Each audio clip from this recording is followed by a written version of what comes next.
Okay, so I have a couple of readings here. And this one is called Angry Indians, Settler Guilt, and the Challenges of Decolonization and Resurgence. It's an article that's written about a non-Indigenous person called Richard Day, who is a theorist, a practitioner, and the focus is basically unsettling Western narratives in an effort to provide alternatives to the dominant global order. He actually has this really insightful opening that is basically where he says he's committing his life to this issue. And I found it really interesting how he says that he sees the remainder of the work, of his life's work, being that he's like lowering the dying beast, which is Western civilization, into the ground, so to speak. And in a way that will minimize the damage while simultaneously building other ways of living and being and thinking. And he says he only has failures so far in that regard. And I actually didn't agree with that, because I thought that like just the act of him writing and teaching and like committing his life in that way is actually inspirational. And it's opening up people's minds.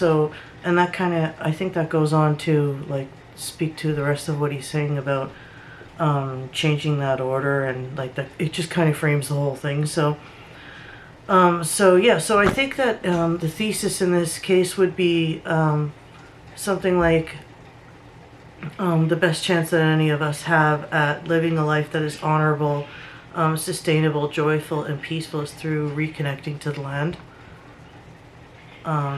And he says, how you do this basically is to creatively recover the spirit that was initially graced upon the European by the indigenous people when they first came here.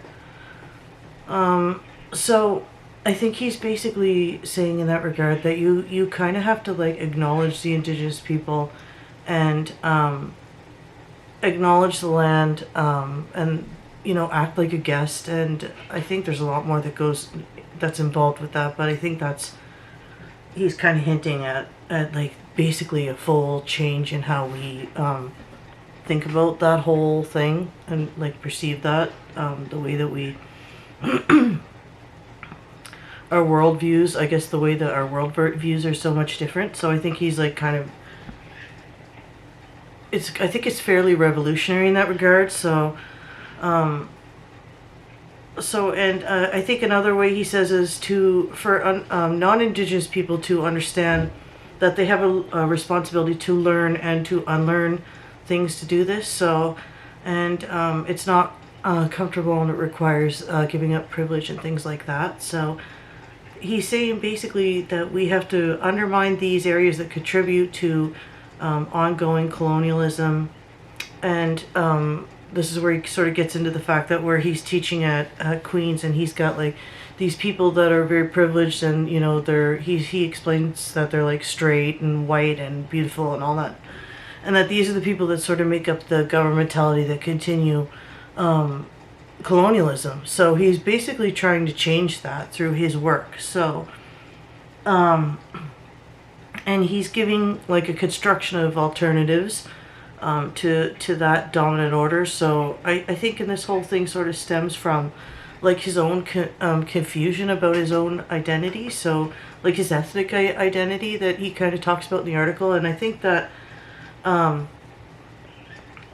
he almost feels like where he puts in like some of his personal information into it, it almost sort of feels like he's really bothered by it. So like almost like he's tormented. But yeah, it was really good. So it was really interesting. But I think he's just basically talking about a replacement of the status quo. So yeah, so it was really a great article. Yeah, so.